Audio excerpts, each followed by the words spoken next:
سلام دوستان، خوش اومدیم به قسمت 12 آموزش آیونیک و انگیولر. توی این قسمت میخوایم اپمون رو یه لول حرفه‌ای تر کنیم. قراره بفهمیم چند تا تسک انجام شده، چند تا هنوز مونده و یه آمار ساده ولی خیلی کاربردی بسازیم.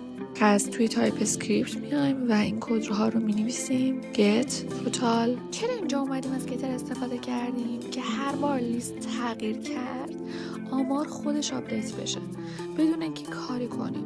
اینجا داریم خیلی ساده تعداد کل تسک ها رو از طول آرایه میگیریم.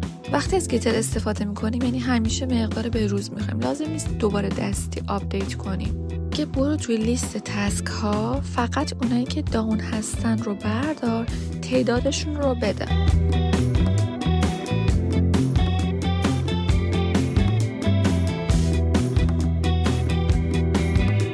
میگه برو توی لیست فقط اونایی که داون نیستن. اینجا یه فیلتر گذاشتیم که اگه داون نباشه تعدادشون رو بده. ما با 3 تا گتر ساده تونستیم یه آمار کامل از تسکامون بسازیم بدون اینکه حتی یه متغیر اضافی تعریف کنیم.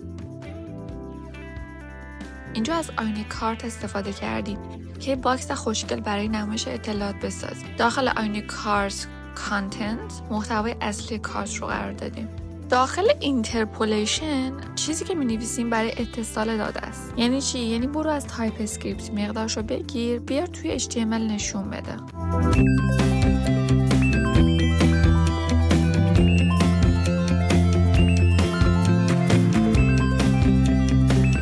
الان خیلی راحت داریم مقدارها رو از تایپ اسکریپت میگیریم و توی UI نشون میدیم.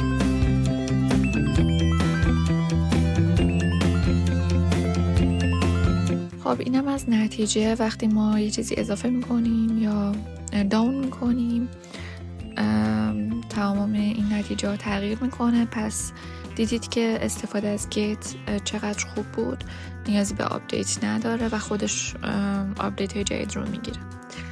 حالا به نظرم یکم نیازه که این سفر استایل بدیم که اینا رو توی 3 تا باکس خوشگل کنار هم بذاریم، نه این صورت که هستش. پس باید از آیونیک گرید استفاده کنیم. آیونیک گرید چیه؟ یه سیستم چیدمانه مثل جدول بندی و یکی از مزیت‌های گرید اینه که بدون CSS پیچیده میتونیم یه لی‌اوت حرفه‌ای بسازیم. گرید 3 تا بخشه: آیونیک گرید، آیونیک رو، آیونیک کل. آیونیک گرید مثل یک کانتینره که لی‌اوت داخلش قرار میگیره. آیونیک رو مشخص میکنه که آیتم ها توی ردیف کنار هم قرار میگیره. آیونیک کل یا همون ستون، هر آیتم داخل یه ستون قرار میگیره.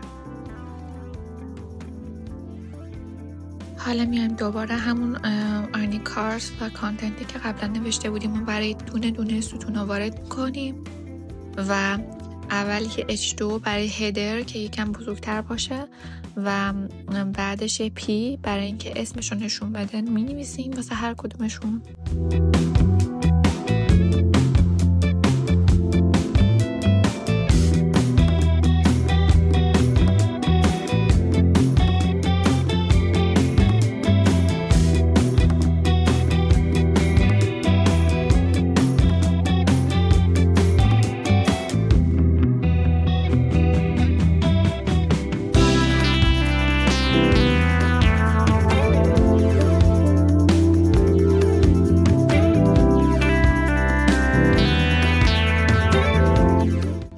نتیجه. حالا به نظرم بهتر که وارد CSS بشیم و یه استایلی بهش بدیم مثل رنگ، مثل اینکه تکست وسط باشه و یکم تغییرات. داخل کار میتونیم بنویسیم کلاس و هر اسمی که دلتون میخواد رو میتونید اینجا بنویسید. یه چیزی که مربوط باشه ترجیحاً به این قسمت. مثلا من اینو نوشتم، حالا من اینو کپی کردم، وارد CSS میشم،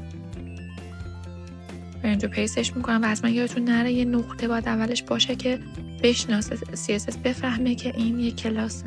و از تکست الاین استفاده میکنم که سنتر باشه، متن وسط، و بوردر هم یه بوردر ردیوس هم بهش میدم یکم لبه هاش گرد بشه با 12 پیکسل. ببینیم دیدین چه شکلی شد؟ فرقش با بقیه چیه؟ خیلی قشنگ‌تر شد. میتونم از باکس شادو هم استفاده کنم و ننش کنم که وقتی نام میکنید یعنی اون باکس شادو میره مثل این تصویر. ولی خب وقتی هست قشنگ‌تره به نظرم. بس بمونه. این پاکش میکنیم. حالا یه بک‌گراند بهش میدیم.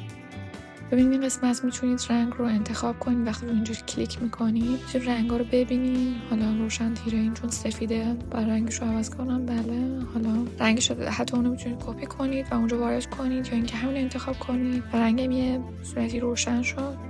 اینم نتیجه. حالا میخوام رنگ توتال رو مشکی کنم. پس بعد از کالر استفاده کنم. کالر بلک و اینطوری شد. قشنگه. حالا کلاس ها رو ما میتونیم همه رو کپی کنیم واسه یه بقیه کارت ها و اونا هم شبیه بشن.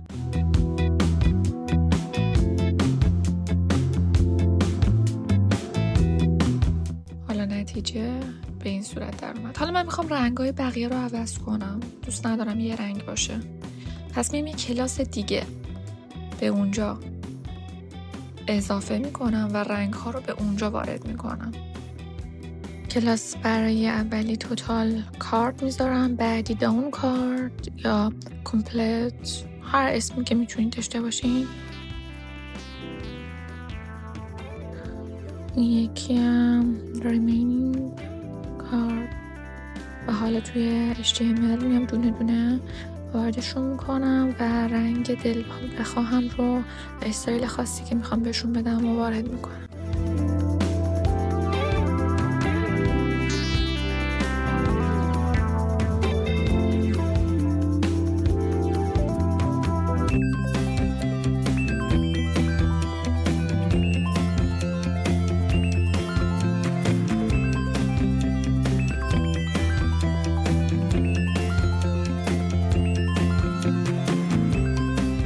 اینم از نتیجه. خب این قسمت تموم شد. توی قسمت بعدی میخوایم تسکا رو فیلتر کنیم و حرفه‌ای ترش کنیم. اگه خوشت اومد حتما لایک کن، کانال رو سابسکرایب کن، زنگوله هم بزن.